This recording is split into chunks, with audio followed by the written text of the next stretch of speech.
Network Entertainment.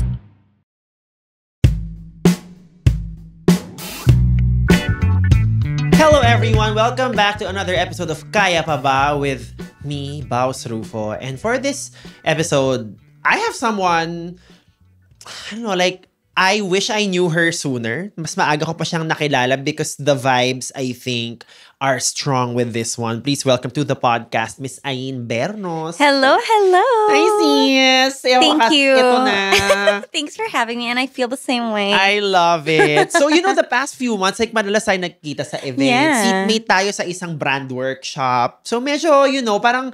Nanonood ako ng show mo. Ay, salamat. Correct. Nanonood siya ng improv show ko. So, kumbaga, like, yung vibe check, more than pasado, parang exempted na siya. Yeah. Sa totoo lang. But, we are here to really flex to the people the TED Talk words that we know and Oh my talk gosh. about trauma. Charing, hindi, chikahan lang to. So, welcome to Kaya Pa Ba? And, as usual, I start the episode with the question, like, kamusta ka today? However you want to answer that. Kebs naman. Okay. I feel like na-traffic lang ako going here. Girl, nakakaloka. Sometimes you think, I moved to Taguig, galing akong Fairview my whole life. So parang feeling ko, lapit ko na sa mga lugar. Hindi ako malapit. So, yeah, kinda nga rag, pero I had a good day naman. That's and good. I'm excited to chika. I love it. Okay, so simulan na natin agad-agad. Okay?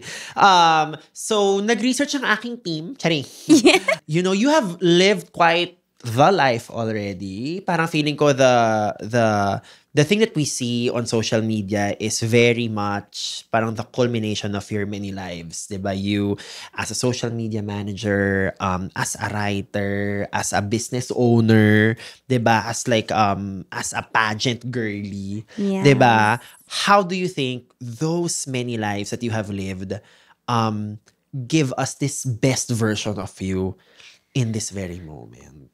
I guess for context, to start with, parang ang dami ko kasing side quest as a person. And I don't think it was because, she can do everything. It was never about, I can do a lot of things. It was more, hindi ko alam yung gagawin ko. So, trial and error tayo. Ganun. Trial and error ang life ko talaga. And it's like, I never was the kind of person, as even in school, hindi ako yung, magaling siya sa math, magaling siya sa ganyan. So parang, wala akong talagang magaling. So I would just do as many things as possible until things click. But then at the same time, I also know when to quit. When I'm like, okay, this is not a good fit, hindi ako nahihiya or natatakot to be like, not for me, next.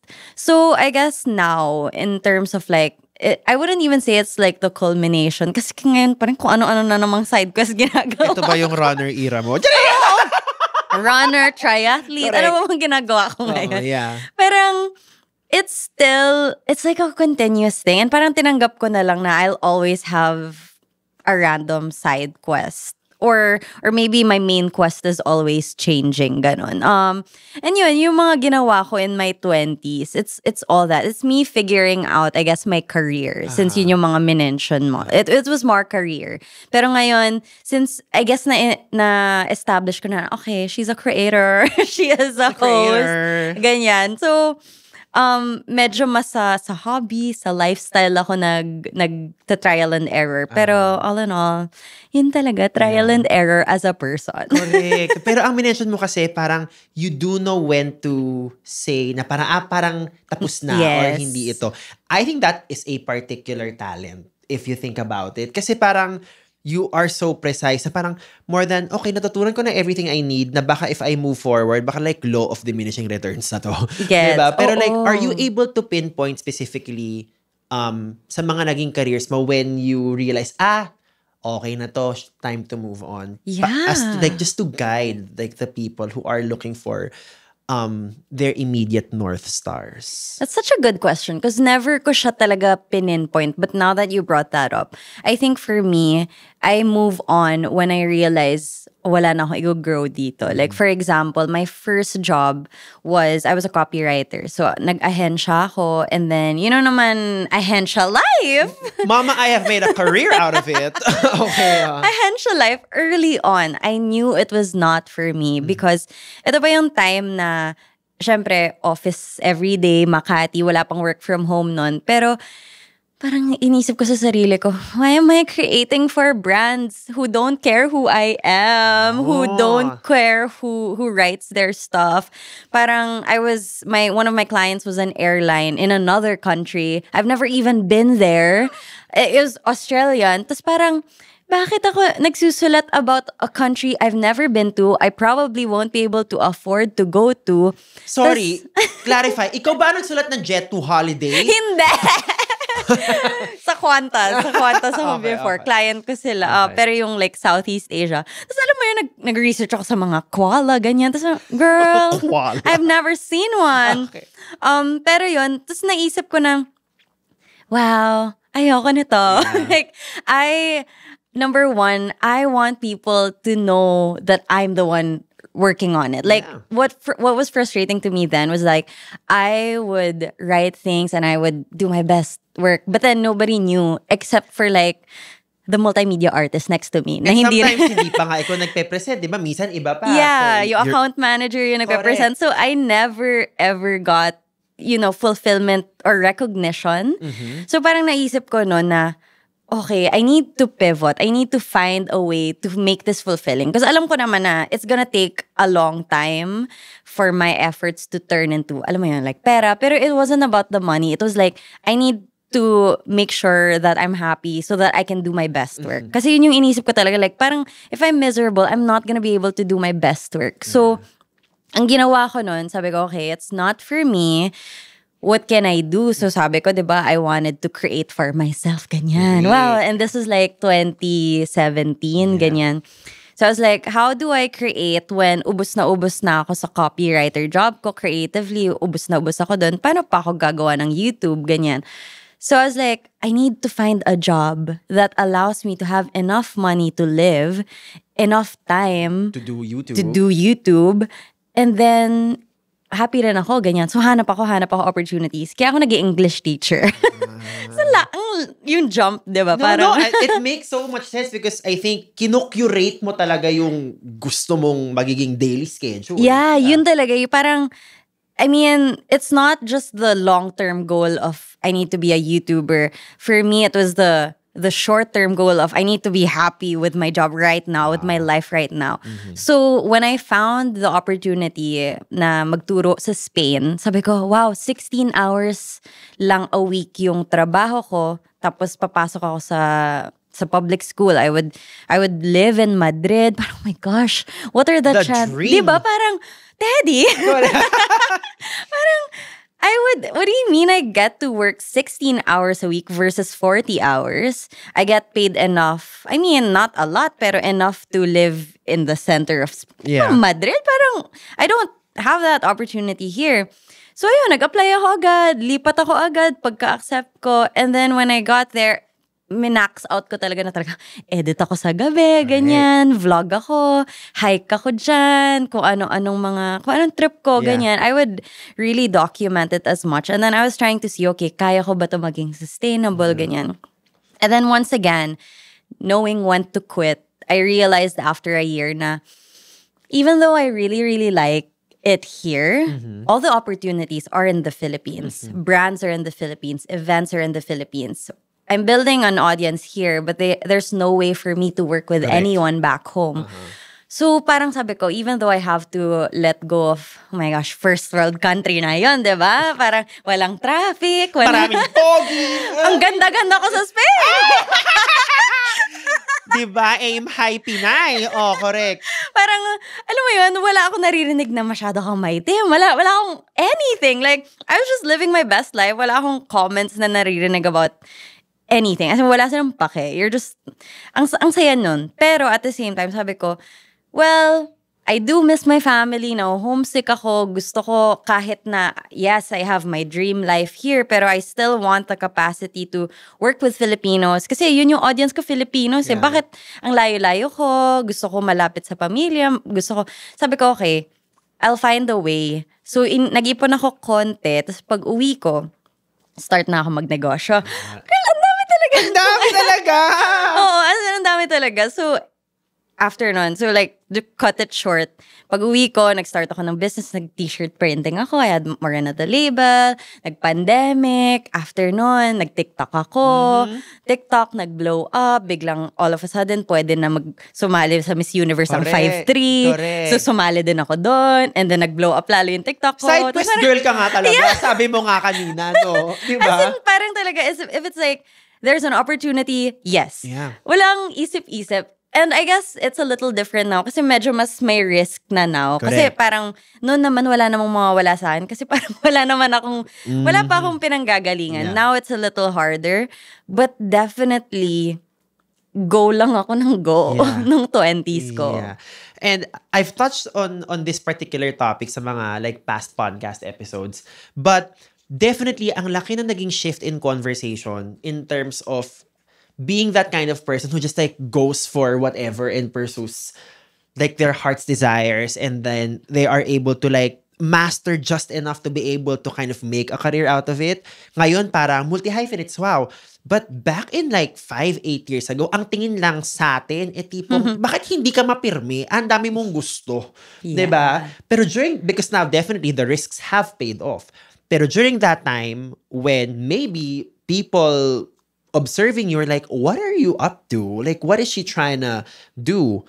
How did you try to negotiate with those conversations? And I guess ultimately with yourself when kind of the zeitgeist still has not kept up with our kind of wiring. You know, I think ignorance is bliss talaga. Kasi, nung time na yun, I didn't know na hindi ako mapirme. I guess, sa family ko, when I look back, my parents never really questioned my hustle. Such a gift. Parang, it is such a gift. Like, when I replay conversations ko with my parents, hindi ako nakarinig na, ano yung YouTube na yan? Ano yung content? Like, parang, walang ganong moment na, ba't ka nagti-TikTok, ganyan. Parang, I never heard that from them, which is, I guess, why, in a way, parang masaya sila as long as I'm working hard. You know, parang nakikita nila yung effort ko, and, you know, she's struggling. Yeah. You know, she's commuting every day. She's parang, finding her way to the world. Parang, that was enough. Yeah. And which is, like you said, it's such a gift. It's such a gift to be able to pursue something without voices saying na, hindi ka ba kikita ng ganitong pera? Yeah. It's such a privilege talaga. So, throughout my 20s, I would pursue all of these things without thinking na parang may mali doon. To me, it was just, I was trying my best. Yeah. So whether it was me trying to become a teacher in Spain, that was me trying my best at that time. Like, I thought that was a path for me. When I moved back to start my own business, and I brought like I bought a printing machine, I bought like mga t-shirts, ako mismo nagpiprint, nagpapack. That was me doing my best. And hindi ko siya naisip na, wala siyang iisang return agad, path, walang return agad. Ayun, parang I was just breaking even, enough to pay my one assistant. Tapos parang, hindi ko talaga siya naisip until in hindsight na lang, na parang, wow, grabe talaga. Hinaya ko yun. No? Hinaya ko yun. Parang, ganun siya. But, again, I think it was that ignorance that made me not think twice about the opportunities. Kasi you need to have that certain level of delusion nga. Oh, yes. Ika nga. I mean, that's what your 20s are for. If you think about it. Kasi ako, I remember, parang ganun rin ako. Parang feeling ko pag wala ng growth, usually sa advertising, kunyari na-assign ako sa isang account, tapos parang feeling ko, medyo kabisado ko na yung Alam kliyente. mo na yan. Like, ako yung magre-request sa CEO na, pwede niyo po ba akong ilipat ng account or brand? Talaga? Parang I had the nerve then. Pero thinking about it now, parang in fairness, ang dami kong hanash nun na. Pero, like, if you think about it, but you know, yung 20s mo, you can take bigger risks. And you know, you can just dami like, pang energy, mentally energy also. Talaga eh.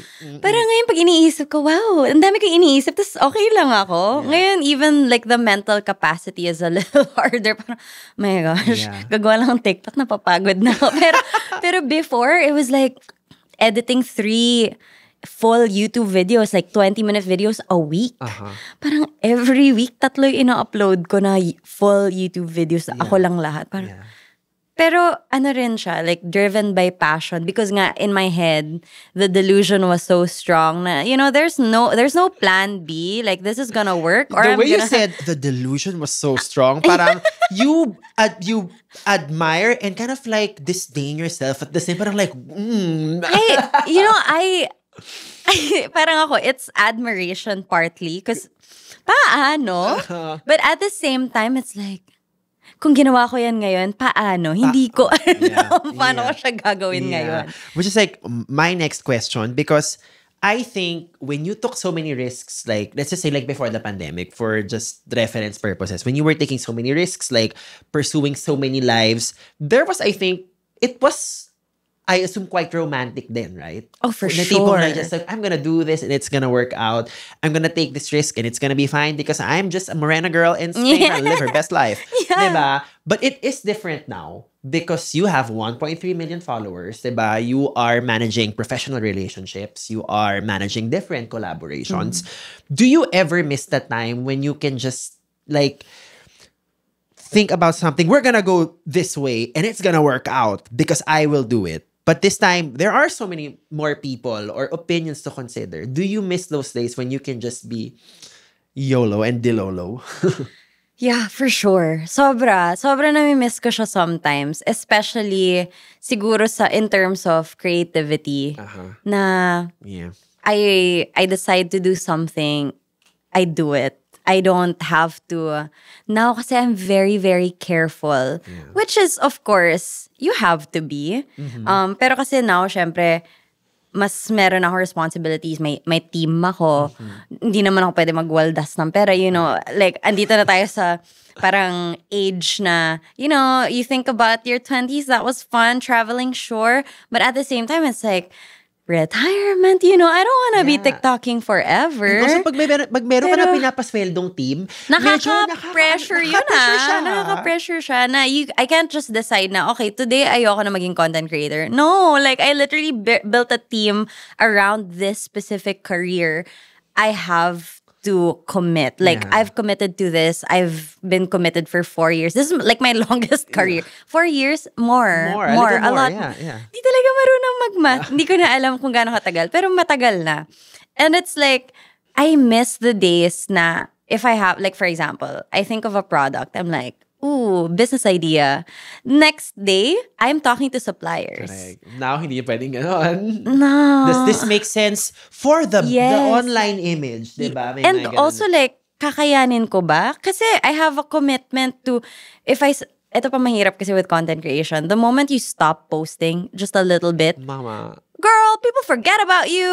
And I am back to posting every day. ako din. Sabi ko dati, pwedeng wala. 3 times a week. And then na-realize ko, competition is tough, but also, you have to, parang naramdaman mo that the wave is, like, the tide is Yes. turning that way, na parang, oh my God, I'm back to doing, like, 4 to 5 times a week. Yeah. So, Which is for me, parang pinapaalala ko sa sarili ko na, ginusto ko to, girl. Like, I'm still blessed na ang problema ko is problema that I chose. Correct. Na parang, back then, I wasn't even getting paid to do this. So parang now that I get to do it every day, parang, that's great. Now, what I miss lang is the free, yung pagka-free spirit ko. Na parang, when I post, Yung ikaw yung inspiration ng lyrics ng Unwritten ni Natasha Bedingfield. Ikaw yun, di ba? Yeah. Lalakad ka gano'n. Ganun lang ako. Parang sobrang, not a care in the world. Correct. Pero grabe ngayon kasi, because it's such a big part of my life, it's like, I post something, it's like the statistics. Yeah, What's the watch time? What is this? What Oh is my that? And I'm God. like, oh, my worth. Pareho My tayo. worth. Ganyan din. Di ba? Oh my God. I could go on and on about like just looking at your TikTok dashboard. The analytics, and no? pursuing 10 other possibilities as to like how to move forward. Yeah. Oh my God. Di ba? Nagsa-strat planning ka Correct. parang dati. Correct. Uupo lang ako, tapos yun na. Correct. Ngayon parang ang dami ng, there's so But much. you talk about missing that. Yung parang malulunod ka lang into being careless temporarily. Where do you channel that now? In terms of like, do you have small pockets for that? Like, I don't know, hobbies-wise, or maybe the friendships that you keep. Where do you get to channel that particular desire to just be Hindi ko nga alam kung meron. Pero meron ba? Kasi, I'm guessing, honestly, parang wala pa right now. Okay. Kaya, I think that's where I'm struggling because in terms of content and in terms of work, everything is work.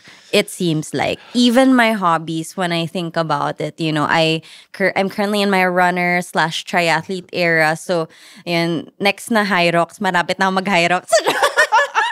Alam mo yun, parang wala na I'm the target market ng mga trends sa fitness nowadays.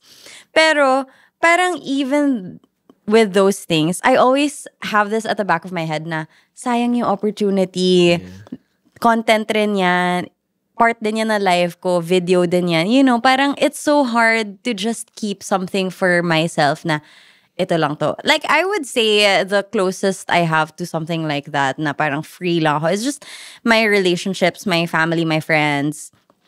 Yun, I can keep that kind of to myself. Kasi pag umuwi naman ako sa magulang, hindi naman ako nagpa-vlog doon. Which I guess is great. Yeah. But even then, parang di na ako masyado nakaka-uwi. Yeah. Taga-QC lang naman ako. Correct. Kasi ibang time zone na po sila kapag nakatira kayo sa BGC or Makati. Diba? But I hope you find that pocket soon. Kasi like, I think more and more, just like from what you shared, you definitely are a creative being. Meaning like, you nurture your curiosity. You always are playful with an idea. So, parang feel ko deserve mo. Nakakamiss siya, no? Na parang to have something you enjoy just for the sake of being enjoyed. Yeah. Not to turn it into a negosyo. Correct. And you know, not to hate the lives that we have right now. Pero kasi, yung pockets of rest na yon, they help us do our work better if you think about it. Yeah. Right? All right. Welcome to the Halo Halo Show. We're on a quest to save Manila traffic from boredom.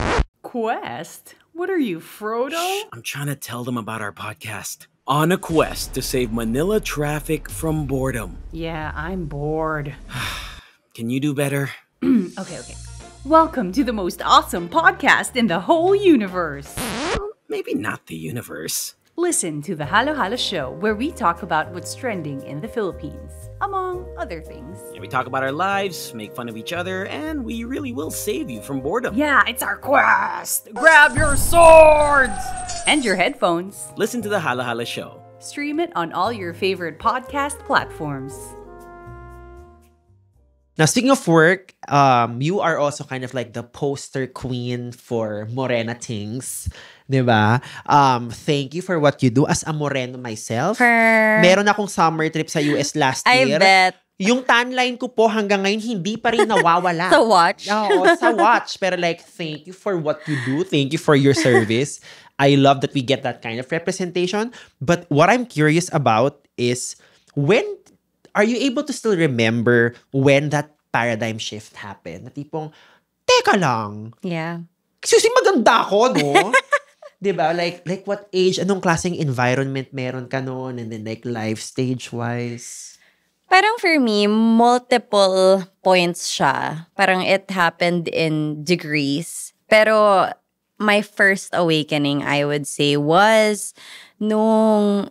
Because for undergrad, yung thesis ko was about language and colorism in ads. Oh, wow. So for me, what I did was, so I analyzed like over 40 ads, whitening brand. And then parang it was about like, how do we use language to describe skin color? So we were comparing, okay, paano ba dinedescribe ang mestiza, maputi? Paano dinedescribe ang maitim, morena, ganyan. And then, generally, everything was negative. Most, like, if not all, negative towards morenas, dark skin, ganyan. Lalo na sa skin whitening ads. And then, positive naman sa ganyan. And then, when I was thinking, parang, okay, we can use language to maintain yung mga ganitong ideologies. Then, we can also use language to change it. So, parang ako, okay, parang maybe it's not really truth. Maybe it's just something I was taught. Maybe it's something that we can change. Correct. And also maybe it was just the absence of Morena representation that contributed to that, right? Na parang ito lang lagi nakikita natin. So maybe that's just it. But what if, I am not just... Kasi ang naiinis pa ako, syempre, di ba, exotic beauty daw, pang-afam lang, gaya. Taga-Pilipinas ako, ako, bakit hindi ako dito maganda? Okay. Yun yung nakakainis. Diba? Correct. Oo. So parang, I'm like, well, you know, maybe we can change it within my lifetime. Ayoko namang mamatay na. I think you have, definitely. Okay. This, ayun, parang it started from there. And then it just became a constant reaffirmation every time I would speak about my skin, about my own beauty, my own ganyan. Talagang, parang ni-rewire ko din yung brain ko. And I think it was reflected in my work, especially early YouTube days. Like, I would do mga morena makeup, kahit di naman ako marunong mag-makeup. Oh my gosh. But you are morena, so go. Yes. Diba? Yeah, basta it's not a tutorial. Correct. Pero, It's my truth. yeah, it's my truth. So, puro ganun lang siya at first. And then, ayun na nga, everything that I did after that, I started this clothing brand, yung Morena the label. So, I did mga statement tees na Morena, I like my tan, tita, ganyan. Tapos, I just kept talking about it. And then, I guess, I don't know the exact point, but between the thesis and the clothing brand, something shifted in me na I fully believed it na. Wow. Na, you know, I've been saying this for a long time now. Yeah, Morena is beautiful. But then, at that moment, I was like, oh yeah, it is. And I literally don't feel any type of insecurity about my skin color, which is crazy because nung bata ako, yun at yun yung nararamdaman ko. So ngayon parang, magbe-beach ako, it's like, I get a tan. Or like, halimbawa today, this morning, I had swim training. Side quest na naman. Ikaw na nag-volunteer ng information na yan, ha? Oh. I had swim training this morning and it was like, na-late ako nagising, so andun ako 8 a.m. to 9:30. By that time, usually yung mga tao, yung mga kasama ko sa pool, naka-ano na sila, which is probably smart because like the sun is not friendly. correct. Pero for me, it's like, if I get dark, it's like, great. Yeah, so yun. No, because I think that particular programming is a slippery slope in terms of just being a gateway to thinking you are inferior. Yeah, Diba? I'm not Pag good. in-internalize mo yun, it's a rabbit hole na feeling mo, wait lang. And it Yeah. just started with like the color of your skin and all of a sudden, like you question your worth, your talents, your skills. Yeah. Parang, hold on. Yeah. Diba? So, Sobra. yeah. Tsaka, ang dami kong opportunities nung time na I was very insecure about my skin color na sobrang pinalagpas ko. Because it manifested not just in how attractive I felt, but also how confident I would be in terms of like everything else. Halimbawa, yung mga hosting things, feeling ko hindi ako pwede on stage. Alam mo yun, yung mga ganong bagay, di ako mag-show up sa audition nung college. When in fact, when you watch a host on stage, you never think about their skin color. Yeah. Diba? But you know, it has gone that far in your head. Diba? But I mean, the fact that you were able to rewire how you think, how you feel, and like culturally, definitely like brought us into the future. Thank you for that. Diba? Ang dami ko ring inspirations. Lalo na now, oh my gosh, sa TikTok. Like, I don't even have to make Morena videos because they're everywhere. And it's great na ang dami-dami talaga. Yeah. And I love that you mentioned na parang it had to take rewiring, but it was worth it and it paid off.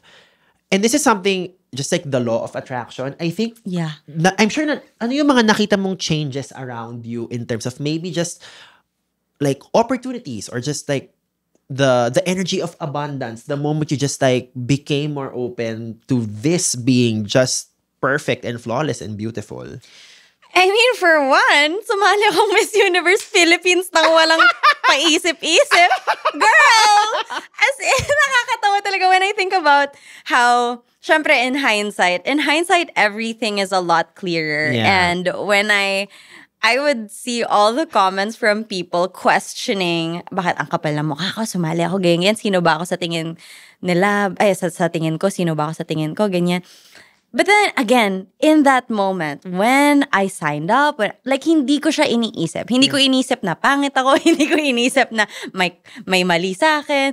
Even the fact na I was 5'3", for me, it was like, well, that was a useless rule. Okay. Thank God you guys you guys are all caught up now. Okay.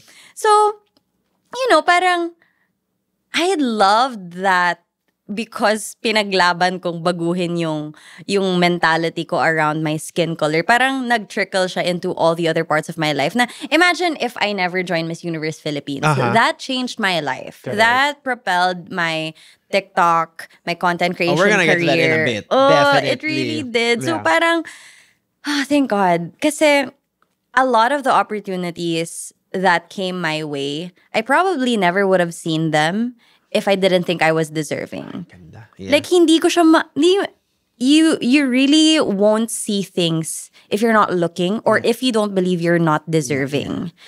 So the fact na ando na, buti na lang talaga in my mid-20s, parang gandang-ganda na siya. Ilalaban natin to. Diba? Parang wala na yung ganong insecurity ko. So ngayon, open na ako to things, to opportunities. If there's like an opportunity to speak na sa school or sa bayad na speaking engagement, hindi ko naiisipan before. Kasi like, if that happened 5 years before that, I would have been like, oh, but why me? Correct. Pero at that time, I was like, great, I'll be there. Yeah. Ganon. Wala nang... But I kind of understand, like, you call it delulu, but I kind of understand how you got to that point na parang you believed in yourself so much na parang you joined Miss U because this was an institution about beauty and celebrating beauty. And ikaw mismo, diba? Like, you were triumphant in rewiring how you thought, how you felt about yourself, that you just wanted to share that. Yeah. Diba? So parang like, I kind of like really, really understand it. But of course, that's your version of the story. Diba? We have a whole other version of the story that you have been, vocal about in terms of the outcome of things. But what really stood out to me was that you yourself believed that you were in peak fighting form. Yeah. But there was a bar to be met. There were standards to be kept. Like, I guess, during the actual competition process, when you had those parang two energies to deal with, how was it like? Tipong, how did you just like carry yourself around your competitors or like when you went home to your family? Honestly, it was like survival mode kasi. Parang when I was there was no way for me to back out. Like, what am I gonna do? Just quit?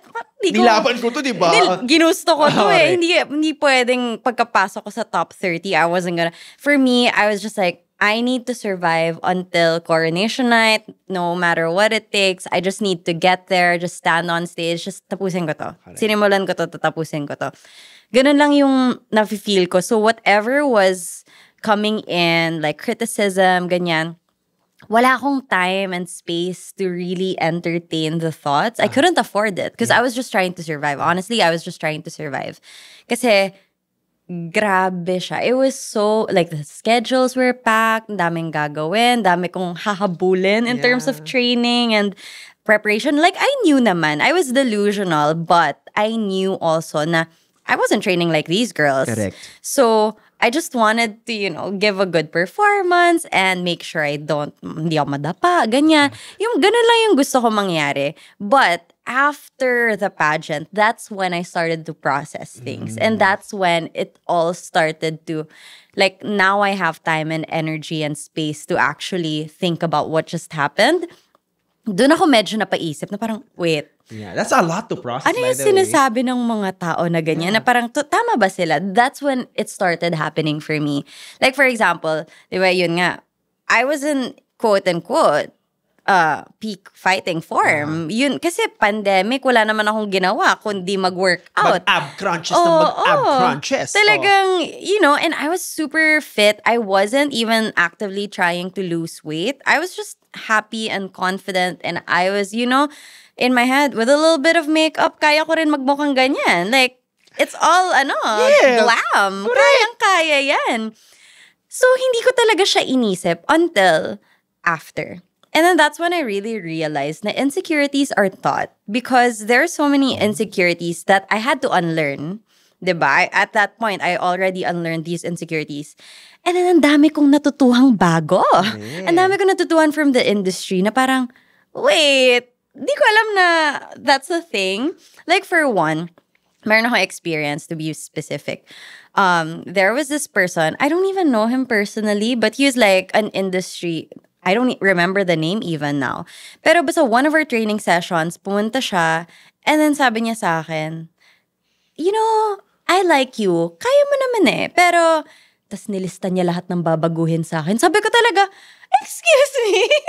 Kasi sabi niya sa akin, kailangan daw ipatapyas yung cheeks ko. Kailangan daw rhinoplasty. Kailangan daw mag-veneers.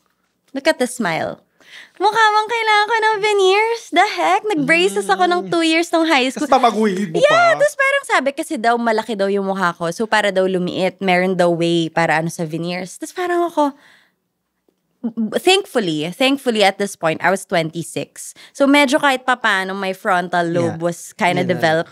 So I pushed back. I was like, I'm not gonna do that. Number one, thank you for the input, I guess. Pero what makes you think? Correct. Like, in the span of, we had like 2 months. Basta maikli lang yung time eh. You think magta-transformation ako, napapagawa ko lahat. Are you for real? Tapos parang, basta ang daming nilista na, di ko nga alam na meron palang surgery that needed. Alam mo yun, na may yung buccal fat removal. Yung mga, hindi ko naman alam yun before. Tapos all of a sudden, it was like, options now.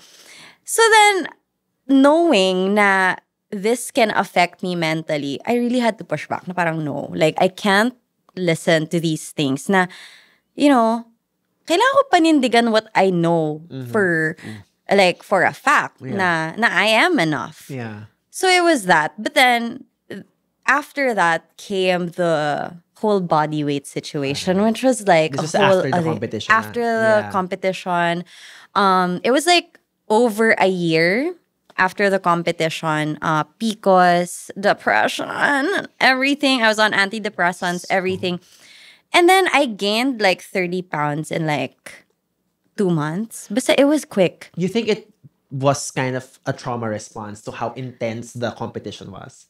Yeah, I think so. Yeah. I mean, even my doctor said so. Kasi parang sobrang stressed ko nga. I also lost a lot of weight kasi. Not because I was dieting or anything, but because hindi ako makakain sa schedule, sa shoots, ganyan. I mean, kasi if nag-shoot ka ng puro bikini, naka-swimsuit, diba, you're not gonna eat. Well, at least I thought I didn't. I didn't have to, ganyan. Until like gabi na ako kakain. So parang, edi I'm down to 1 meal na lang. Parang, it was not, ano talaga. It's not healthy at so all. parang when I bounced back from it, it was hard na I couldn't control it. And then with everything going on with my health, my schedule, di na ako masyado nakaka-workout. I gained so much. And then, at this point, this was hard na because everybody knew me from Miss Universe Philippines. Na parang, dati naman, pag nag-gain akong konting weight, wala namang may pake. Tapos all of a sudden, yung search bar sa TikTok, Ayin Bernas buntis. Oh my like, God. girl, nakakaano Search talaga. bar na yun, be. Yeah, hindi na yun nagko-comment. Correct. As in, like, that's what people are searching about me.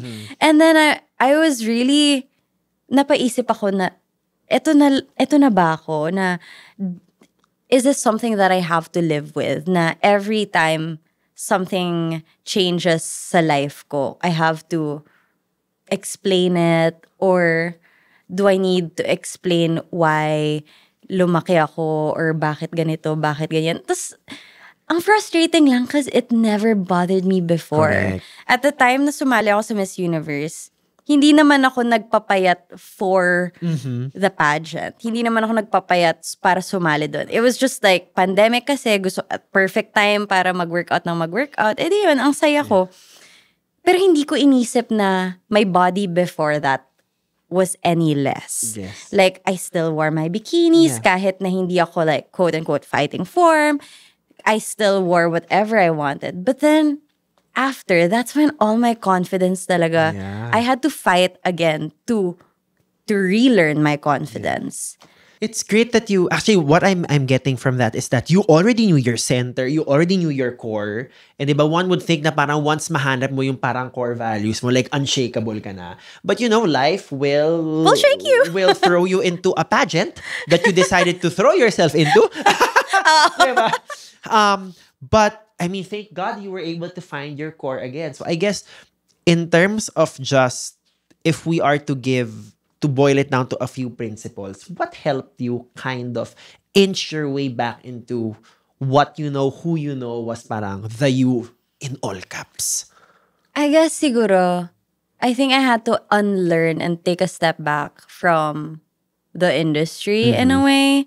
Kasi when you're there, it feels like that's your entire world. You know, as with anything, it's not just pageantry. With anything, with showbiz, with even like sa company ko before, no, nasa ahensya ko, like my ahensya was my whole life. Correct. You know, wherever you are in the moment, it feels like everything. But when you take a step back and you realize, wait, actually, I'm kind of irrelevant and I love it. Actually, walang pakiyo. You know, parang, you know, there's so much power in being insignificant too. Na parang yung mga iniisip ko na, baka sobrang, nanonotice nila to about me. Yeah, maybe there's some truth to it. But then, at the end of the day, it's just a passing thought. Yeah. And then, ako lang naman yung talagang baon na baon thinking about myself. Yeah. Because, you know, that's how we are. But, yun, parang kind of taking a step back and realizing the world is much, much bigger than all of that and all of us. So parang ngayon, you know, there are days pa rin na I feel that way na parang, ano ba yan, nakakainis, yung ganito ko, yung ganyan, yung mga natutunan kong insecurities. But, it's easier to realize na, wala, it's a fleeting thing. Yeah. It's tipong like you care so much about the work, but also, it can be liberating to think na actually nobody cares. Diba? Yeah, like, parang nobody cares. It's a big deal now, but later, Yeah. Diba? So now that you are able to just be in a safer space, diba? Like with you making sure it is a safe space. Anong mga life mottos mo right now? Like what are the mantras that you subscribe to keep this current regimen of you being centered? Because it changes, diba? As you age, as you meet new people, what are the things you're currently subscribed to now? Alam mo, ibang-iba na yung mga mantra ko from earlier. Kasi na-realize ko, parang actually, before nga, very intentional ako sa mga mantra ko. As in, when you ask me that question, I'd have like 5 ready to go. As in, no one is better than me. I am better than no one. Ganon before. At talagang, Confucius, ha? Oo. As in, G talaga si younger Ayin. But now it's more, parang, it's more be grateful. Yeah. And it's really zooming out. Because it's like the nature of our job also, it's so easy to get caught up in ourselves and our lives. And it's like our videos and our this, our that, ganyan. But then it's like, you zoom out and it's like, oh, girl, just be grateful. And I like remembering that because I think the pressure gets really tough when I think parang the stakes are too high or like wala akong pupuntahan or ganun or wala akong makakapitan or wala akong walang tutulong sa akin. But then I zoom out and I have to remind myself all the time of the things I need to be grateful for and the things that I do have. And yun, and when I remember that, it's like gumagaan lahat ng bagay, which is such a big thing because I think yun nga yung ino-unlearn ko now, yung parang hyper-independence. I'm a strong, independent woman, ganyan. I don't have to be... I can ask for help now. I can ask for help. And the thing is, people are happy to help.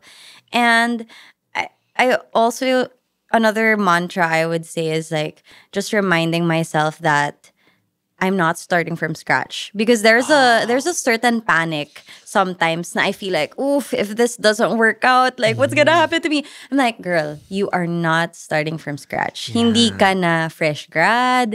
Hindi ka na baguhan. Which is like, sometimes I forget. Because walang structure yung trabaho natin. Trabaho, yung buhay ko. I dictate the structure. And it feels like if I'm falling apart, the structure is falling apart. But we're never starting from scratch. Yeah, medyo ganyan din ako sa never starting from scratch. Because like you're so used to playing like offense-wise. To just use a basketball term. Diba? Dribble. Diba? Parang wait. I'm a different me now. I have a body of work that can speak for itself. I'm more secure of the relationships I've kept. And kung sinong approval lang hinahanap ko ngayon. Parang iba nga rin pala ako. Pero because I think the nature of our job is like we are always, like we have to make uncertainty our friend. Yes. So parang parts of just being reminded, no, teka lang, iba ka na ngayon na, marami ka na rin na-achieve. I'm like, thank you for sharing that because tama, I have to be more mindful of that. Matanda na tayo. Correct, matanda na tayo. I mean, pero diba, parang yeah. And we've earned it because, we've worked our behinds for like the last like 4 to 5 years. So like we can enjoy the fruits of our labor and then be anxious again tomorrow. Yeah, truly. Diba? Pero oh my God, thank you sis for doing Thank you this. Is so also. fun. I know. Minsan ito yung mga nami-miss ko about having an office. Because you can vent to your coworker, diba? Pero now, wala na ka na masyado nakakausap about these things. This is so fun. Ang saya talaga ng may opisina na nakakapag-vent ka. Alam mo yun. Pero oh my God, I'd love to have you back on the podcast. Ipon muna tayo ng stress. Sa next side Tapos saka natin i-metabolize with 3 cameras in front of us. Diba? Yes. So thank you so much. Please tell the children where they can find you. Well, children, mga bagets, charot. Oh my gosh. I am Ayin Bernos everywhere. That's AYNBRNOS. If may bago akong side quest, you will hear from me. I thought you were gonna say, kung may bago kong side quest, pagpasensyahan nyo. It's really more, no, you will know. No, you will know. It will be everywhere. I will not shut up about it. But for now, ito pa rin ako. Tumatakbo-takbo lang ganyan. But you will hear from me. Love it. Well, thank you so much for joining us, guys. Please don't forget to click subscribe and follow and also to rate and review the podcast. Follow us on Instagram as well. Tayo po ay Kaya Pa Ba Pod. And I am Baus Rufo on Instagram and hey, it's Baus on TikTok. See you sa sunod na episode. Maraming salamat. Bye! Bye!